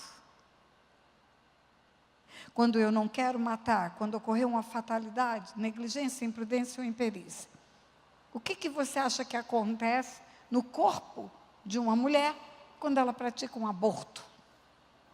Ela mata porque ela quer matar. Ela escolhe matar alguém dentro dela. Se o sangue marca uma casa, o sangue marca um corpo. Não é mancha de sangue, não é bola de sangue, não é gota de sangue, é culpa de sangue. Fica marcado o corpo da mulher. Rebeca estava grávida de gêmeos. Ela estava se sentindo mal, muita coisa dentro da barriga dela. Aperta fígado, aperta pulmão, aperta coração. E ela chega para Deus e fala: Deus, que confusão é essa no meu ventre? Deus fala para Rebeca. Ele não fala para Rebeca: tem 2 meninos. Ele não fala para Rebeca: tem Esaú e Jacó. Ele não fala para Rebeca: é gêmeos. Sabe qual é a resposta de Deus para Rebeca? Tem 2 nações no seu ventre. 2 nações. Se Rebeca aborta Jacó, Rebeca aborta a nação de Israel. Quando uma criança é abortada, junto com aquela criança que é o filho, são abortados os netos, os bisnetos, os tataranetos. Os tataranetos dos tataranetos, dos tataranetos, dos tataranetos. Gerações inteiras são abortadas. Se minha avó tivesse sido abortada, minha mãe e suas 4 irmãs não existiriam. Eu, meu irmão e meus primos todos também não. Nem meus filhos, nem os filhos dos meus irmãos, dos meus primos. Nem meus netos, nem os netos deles. Nem os bisnetos, nem nada. Nem nada, nem nada. Então é um sangue geracional que é derramado. É o sangue de uma linhagem inteira que é derramado no ventre de uma mulher, quando ocorre um aborto. Você pode dizer ai, ai, ai? Só para eu saber que você está aí, porque você está tão quieto. Diga outra vez, ai, ai, ai.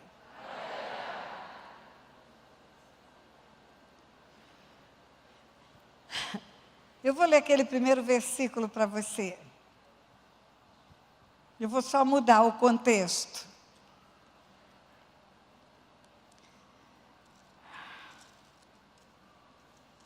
Gênesis capítulo 4. Disse Caim a Abel, seu irmão: vamos ao campo. Estando eles no campo, sucedeu que se levantou Caim contra Abel, seu irmão, e o matou. E disse o Senhor a Caim: onde está Abel, teu irmão? E ele respondeu: não sei. Por acaso sou eu o tutor de meu irmão? E disse Deus: o que fizeste? A voz do sangue de teu irmão clama da terra a mim. És agora, pois, maldito por sobre a terra, cuja boca se abriu para receber das tuas mãos o sangue do teu irmão. Vamos mudar a pergunta. Deus chegando e falando assim: cadê a menininha que eu te mandei? Cadê a garotinha que eu mandei para o teu ventre? Aquele tempo que você era nova, foi inconsequente, um namoro impuro. Mas eu mandei uma menininha para o seu ventre, cadê ela? Eu lá vou dar conta da menininha? Aí Deus fala: és maldito sobre a terra, cuja boca se abriu para beber o sangue da tua menininha. Cadê o menininho que eu te mandei? Cadê o filho que eu te mandei? Cadê o garoto que eu te mandei? Eu tinha planos para ele, não é só para Jeremias. Não é só para Davi que eu tinha planos. Cadê o menino que eu te mandei? Eu lá sei onde está o menino. És maldito sobre a terra, cuja boca se abriu para beber o sangue do teu menininho. Queridos, queridas, o aborto tem sido a causa das janelas abertas para o mundo espiritual na vida de muita gente na Terra. Hoje a gente já consegue identificar. Quando a pessoa liga e fala, pastora, esse negócio da minha vida está assim, esse negócio está assado. Doença grave, pastor, eu vivo enferma. Nada dá certo, pastor, eu sou curado de uma enfermidade, daqui a pouco tem outra, eu sou curado de uma, daqui a pouco tem outra. Sabe por quê, minha irmã? Tem um espírito de morte dentro de você, porque o sangue derramado dentro de você está aí. Pastora, meu filho, desde pequenininho é vítima de tudo de ruim, pastora. Cordão umbilical enrolado no pescoço, ficou no UTI neonatal horas. Pastora, vive doente, tem bronquite asmática, pega pneumonia, caiu um negócio na escola em cima da cabeça dele. Pastora, meu filho está vivo por milagre, Deus é bom, mas qual é a causa disso estar acontecendo? Irmã, você fez aborto? Porque a criança que é gerada onde já houve aborto, ela é gerada no túmulo do irmão. O lugar da morte de um foi o lugar da fecundação para gerar o outro. Foi gerado num ambiente de morte. Na vida da mulher, na vida da criança que é gerada, na vida dos filhos que são herança, na vida da família, começa a haver consequências de abortar tudo. E o homem, pastora? O homem tem consequência? Tem. Se ele concorda com o aborto, tem consequência também. Vamos chegar lá. Às vezes a pessoa diz assim, pastora, eu nunca abortei. Eu sempre fui contra o aborto.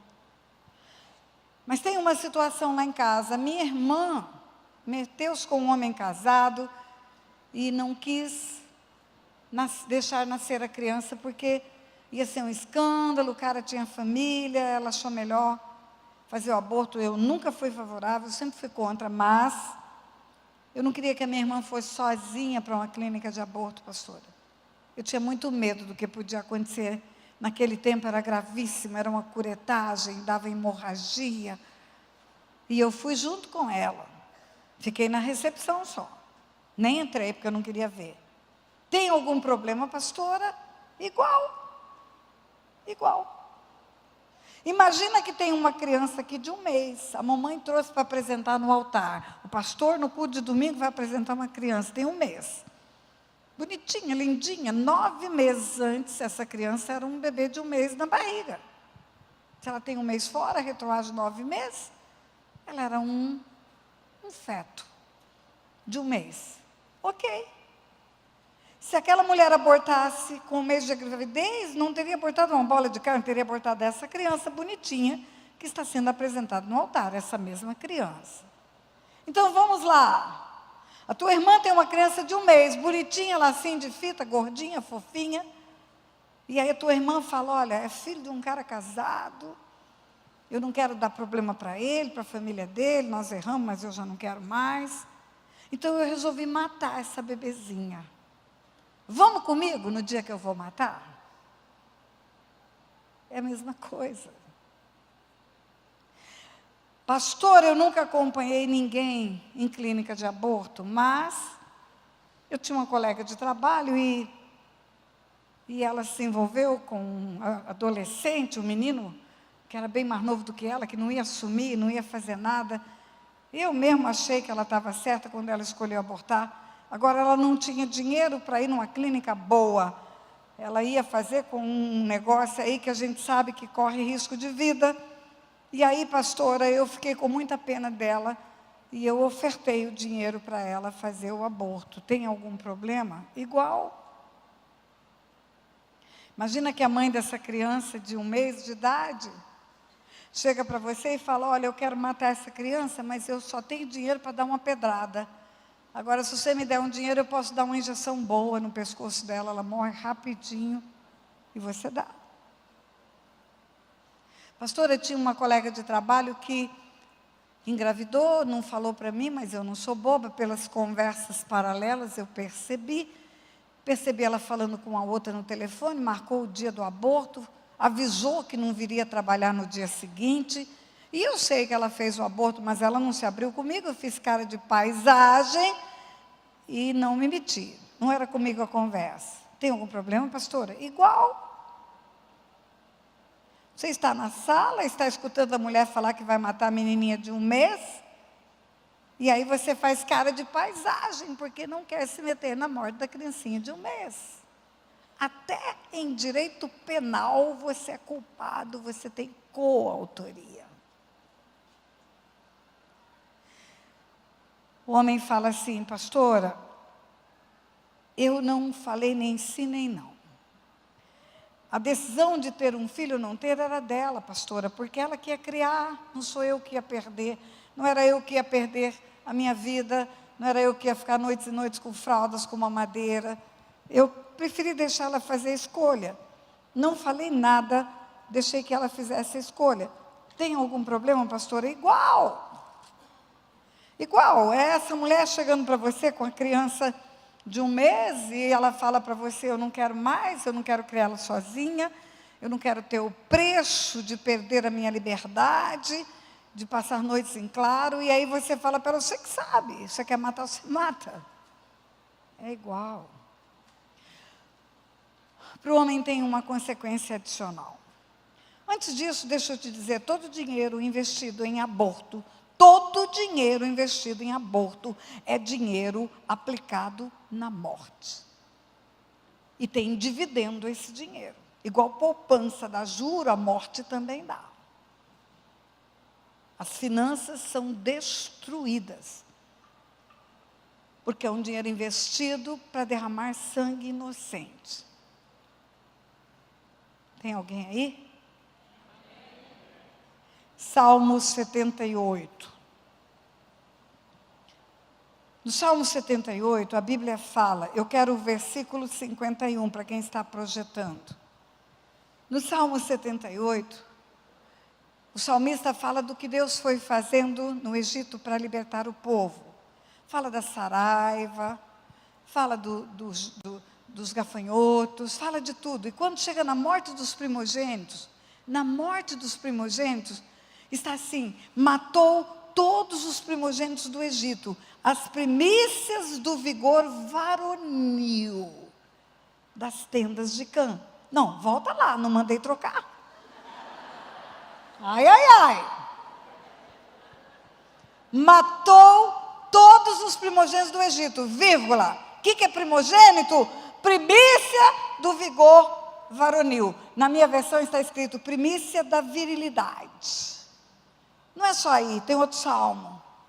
Tem também o dia que Jacó chama os seus 12 filhos para abençoar. Ele vai morrer, ele sabe disso, ele quer abençoar sua prole. E ele fala para Rúben, o filho mais velho: Rúben, tu és a primícia da minha virilidade. Tu és a primícia da minha virilidade. Projeta lá para mim também o Salmo 105, versículo 36. Salmo 78 você já viu.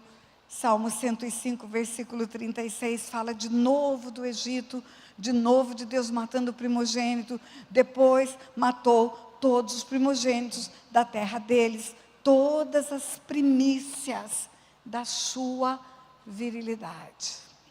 Diga assim: primogênito é primícia da virilidade. Diga: é o primeiro fruto de um homem. Diga: é a primícia. E aí o homem entrega a primícia da virilidade dele para a morte. Você sabe quais são os abortos? Os primeiros filhos. É novo, não tem idade para casar, engravida uma menina e entrega a primícia da virilidade dele para a morte. O primeiro fruto de um homem é entregue para a morte. Sabe o que acontece? O diabo tem carta branca. A porta foi aberta. O diabo tem carta branca para gerar impotência sexual nesse homem. Muito cedo ele vai parar de funcionar. Muito cedo ele vai precisar de uma pílulazinha azul. Muito em breve o casamento dele vai acabar. Às vezes o diabo coloca até uma diabetes nele para ele ficar impotente. Primícia da virilidade de um homem é entregue para a morte.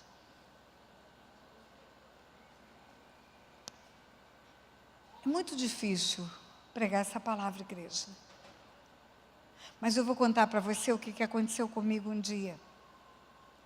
Nós estávamos orando em Resende pela igreja na cidade de Resende. Deus nos cobrou um jejum e uma intercessão pelo corpo de Cristo na cidade. Não era um ministério, era o corpo de Cristo. Todas as igrejas, todas as denominações, todos os pastores, nós começamos a orar e jejuar por eles, quando começamos a entender o mundo espiritual. E eu estava no meu turno de oração e Deus falou para mim, porque a gente pedia para o Espírito nos ajudar a orar como convém. Nós não sabemos qual é o motivo que Deus pede aquele jejum. E eu estava no meu turno de oração e o Espírito falou comigo: peça perdão pela morte dos primogênitos. E a minha primeira reação foi pensar: um primogênito do Egito, Deus que matou, eu não tenho que pedir perdão pelo que Deus fez. Mas o Espírito falou: não é pelos primogênitos do Egito. Peça perdão pelos primogênitos dos filhos do meu povo. Meus filhos e minhas filhas mataram primogênitos. Eles eram novos, inconsequentes, namoro impuro, engravidez indesejada.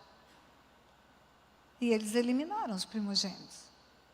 Por isso a minha igreja está assim. Tudo que faz aborta. Tudo que projeta não dá certo.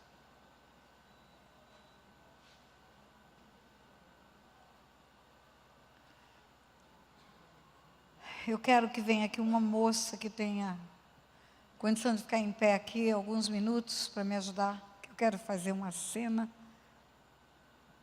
1, 2, 3, já, vem logo.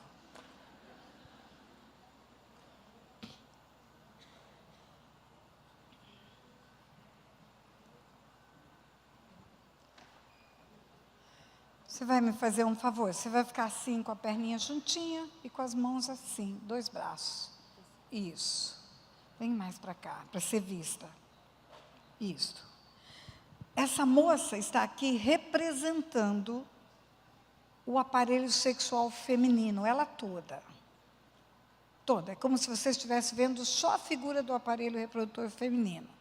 Os pés são a parte externa do aparelho reprodutor, chamado vulva. As pernas são o canal vaginal. O tronco é o útero. O braço é a trompa. E aqui em cima da mão dela existe uma bolinha do tamanho de uma laranja fictícia, que é o ovário. Aqui está o aparelho reprodutor feminino. O homem, todo mês, ele produz espermatozoide.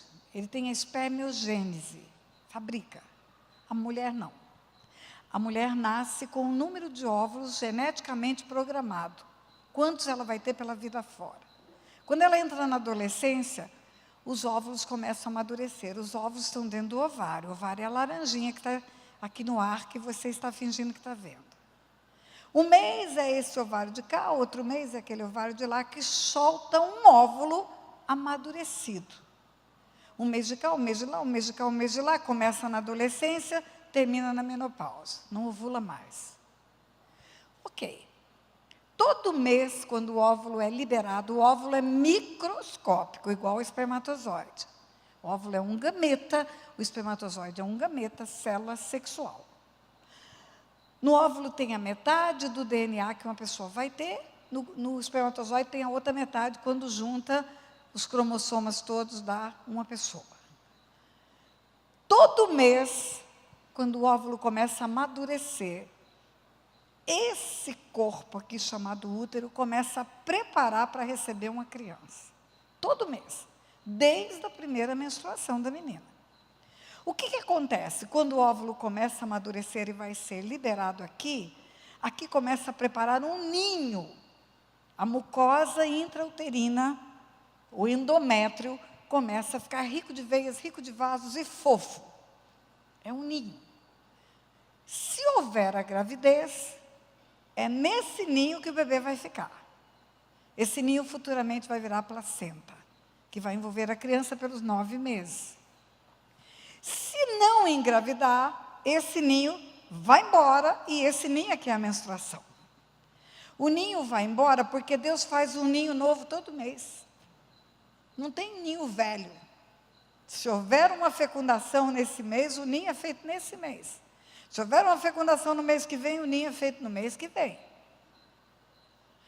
Aonde que se dá a fecundação?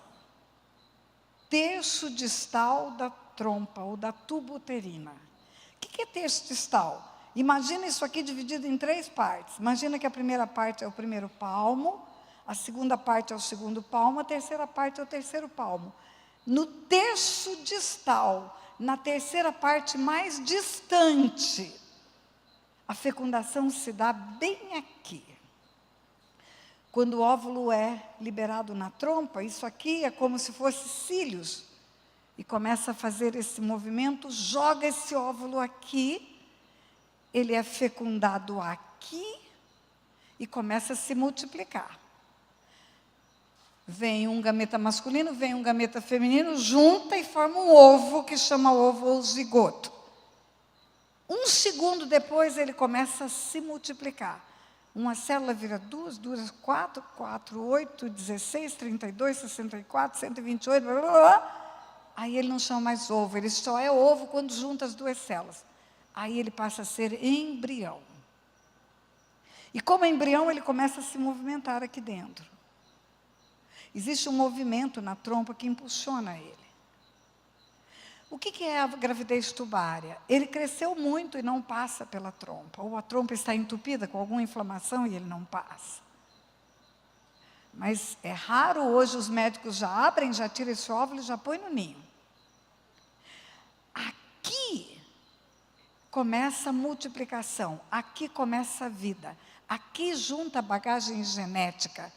Aqui, pastora, o espermatozoide chega aqui, chega. Quando há uma penetração, há uma ejaculação, começa uma corrida, os espermatozoides são invisíveis, o esperma é visível, é um meio cremoso para ele. Nesse meio ele vem bater na sua rabinha aqui, vem, até que ele chega aqui, tá, aqui ele junta com o óvulo. Aí, começa a descer. O ninho está prontinho. Houve a fecundação, o espermatozoide entrou, subiu, passou pela trompa, passou pela primeira parte, passou pela segunda, chegou aqui, encontrou com o óvulo, fecundou e começa ali a bagagem genética. Qual a cor do olho?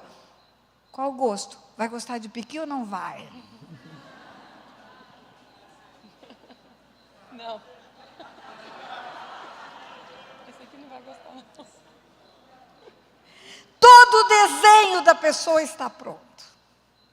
Todo. Sabe o que é todo? Até a papila gustativa. Se ela vai ser calminha, se ela vai ser agitada, se ela vai ser alta, se ela vai ser baixa. Está tudo aqui. Está desenhado o desenho.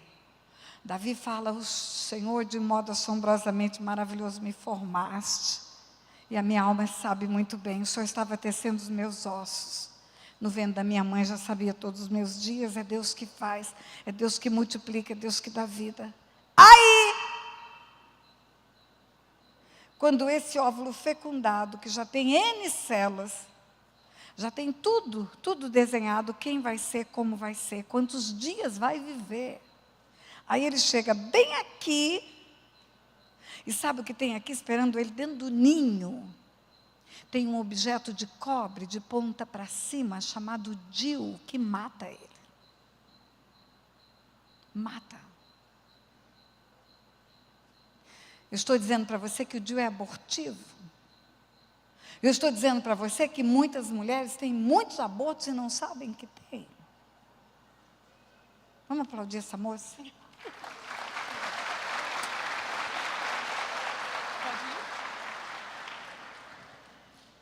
DIU é abortivo, pílula do dia seguinte é abortivo. A pílula do dia seguinte só não é abortivo se não engravidou. Mas se engravidou, ela é abortiva. Ela tem a finalidade de matar, de eliminar a vida. Quantas pílulas do dia seguinte usou? Quantos abortos teve? Não sei. Mas os sintomas da sua vida vão indicar se teve ou não. Pastora, tem um DIU que não é abortivo. Tem médico aqui, vai ficar bravo comigo, mas eu vou falar. Tem um DIU que não é abortivo. Uma pessoa falou para mim, tem um DIU que não é abortivo, pastor, um tal de um DIU de Mirena. É um ambiente químico que impede a passagem do espermatozoide. Ok, o DIU de Mirena não é abortivo, então. Aí eu fui ministrar em Washington. E aí um bando de mulheres, e eu falo, olha, tem um DIU que diz que não é abortivo. Eu não sei. Aí levanta uma moça lá, estende a mão, Washington não, em Boston.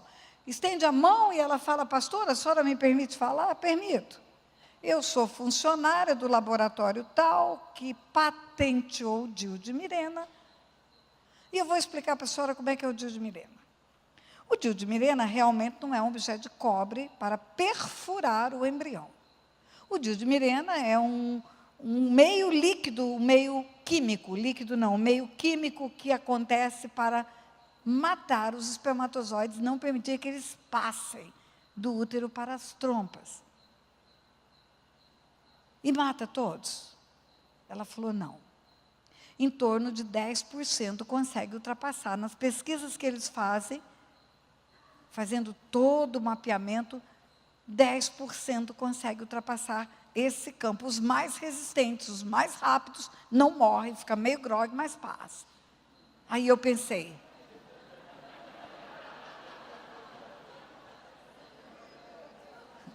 só você mesmo para rir disso. Aí eu pensei e falei, então esses que passam pelo campo químico devem ter uma degeneração genética e se fecunda o óvulo, deve gerar crianças doentes, então. Porque já teve uma alteração química deles. O DNA pode ser desfavorável, pode ser maculado. Eu falei, vocês têm acompanhado os que nascem mesmo com o uso do DIU de Mirena? Se não há uma deformidade das crianças? Ela falou para mim, pastora, não temos feito nenhuma pesquisa, porque não nasce nenhuma criança. Eu falei, mas se morre só 1%, só 90%, tem 10% que pode fecundar o óvulo, e nunca fecundou? Ela falou, pastora, se fecundar, morre na volta. No ambiente químico vai morrer o embrião.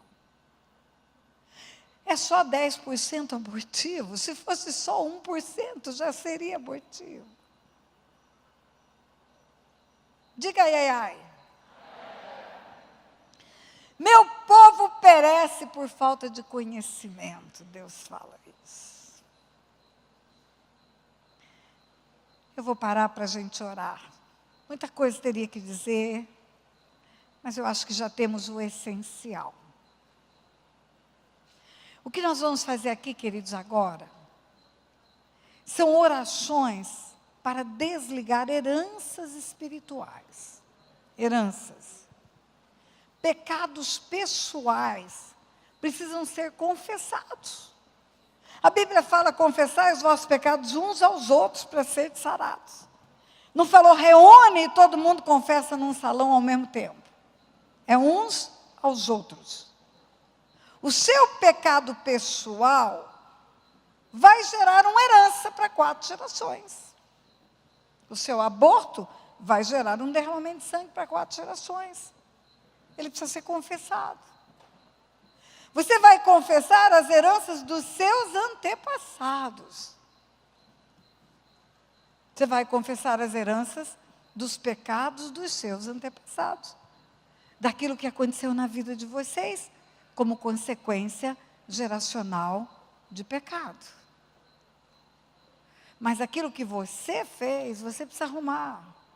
Por amor aos teus filhos, teus netos, teus bisnetos, teus tataranetos. Se nós fizermos isso, igreja, se nós tivermos coragem, ousadia de limpar a nossa vida, sabe o que vai acontecer? Nós não vamos mais falar de maldições hereditárias. Nós vamos falar de bênçãos hereditárias. Deus não brinca de ser Deus e o diabo não brinca de ser diabo. A porta que foi aberta só é fechada pelo arrependimento e pela confissão. Aqui nesse lugar tem mãe, que aconselhou o filho levar a namorada a abortar. Matou o neto. Você é muito novo, meu filho, não assume isso não. Vamos dar um jeito. Matou gerações. Precisa ser tratado isso aí. Procure o seu pastor, seu líder, para orar com você e desligar isso no mundo espiritual, fechar essa porta. Para que não haja consequências espirituais nos filhos, nos netos, nos bisnetos, nos tataranetos. Mas nós vamos fazer aqui a confissão das nossas heranças. Aguenta um pouquinho aí, turma linda. Eu quero que fiquem em pé só aquelas pessoas que têm histórico familiar de derramamento de sangue. Sabe que teve um homicídio na família, sabe que teve um aborto, vó, bisavó, tataravó, sabe que teve violência com derramamento de sangue, sabe que teve escravidão no meio da família, como foi na minha, sabe que maltratou pessoas. Ah, fica em pé, não tenha vergonha não.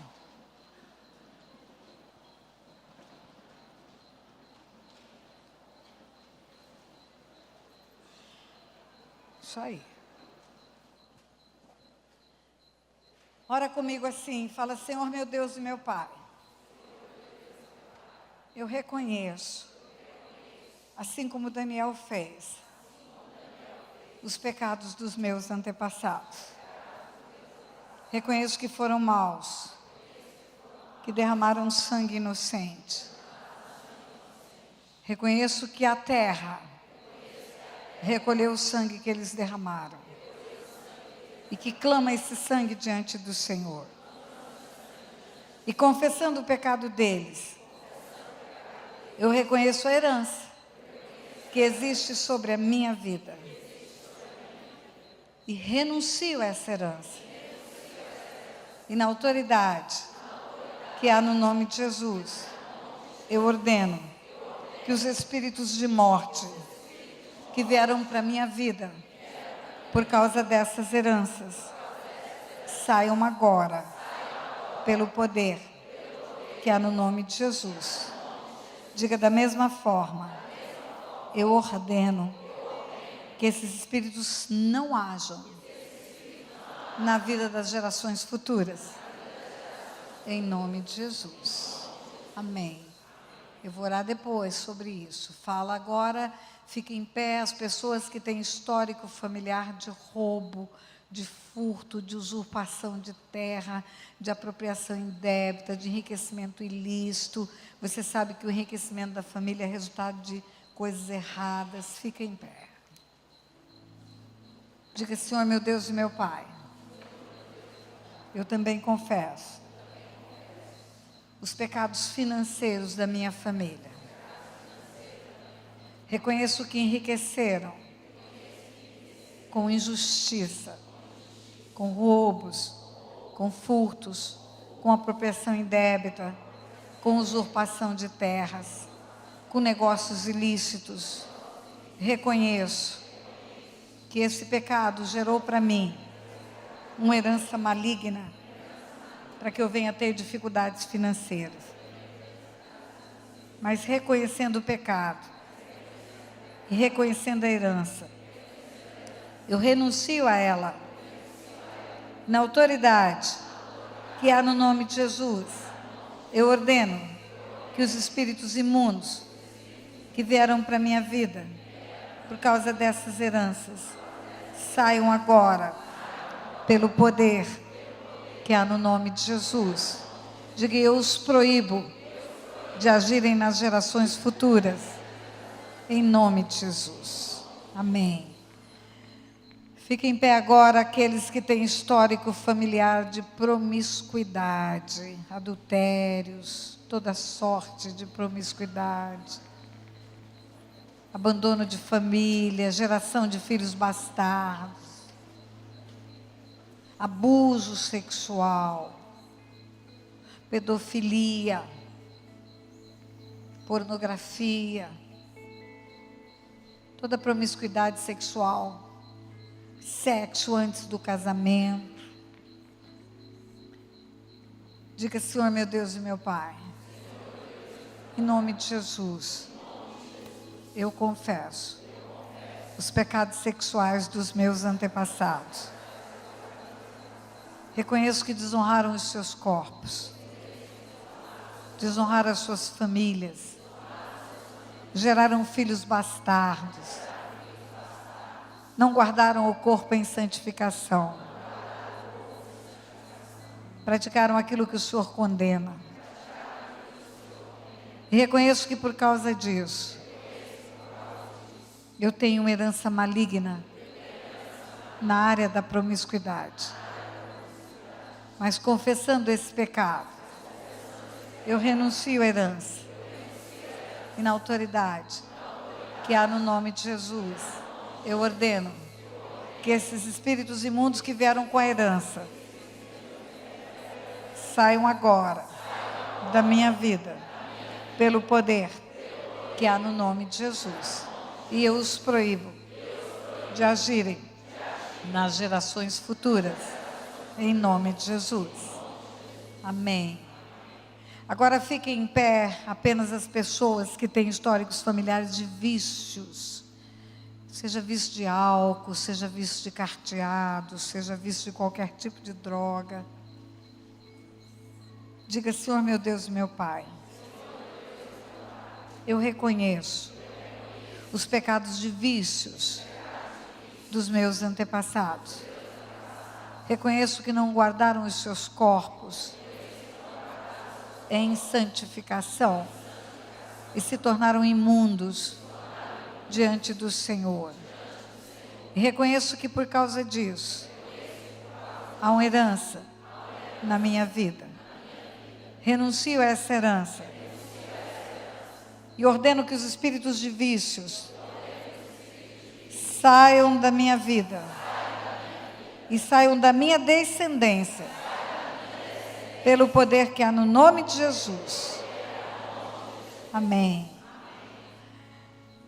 Fiquem em pé as pessoas que têm históricos familiares de feitiçaria, toda sorte de ocultismo, inclusive a maçonaria.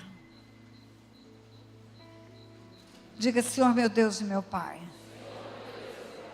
eu reconheço os pecados dos meus antepassados ao fazerem contatos com demônios, rituais a demônios, cultos, oferendas, fizeram o que era mal perante o Senhor, juramentos, oferecimento de filhos, rituais. E eu reconheço que por causa desses pecados veio sobre a minha vida uma herança maligna. Eu renuncio a ela na autoridade que há no nome de Jesus. Eu ordeno que os espíritos imundos que vieram para me trazer enfermidades na cabeça, loucura e outras coisas mais, saiam agora da minha vida pelo poder que há no nome de Jesus. E eu os proíbo de agirem nas gerações futuras, em nome de Jesus. Amém. Fica em pé todas as pessoas que têm histórico familiar de idolatria.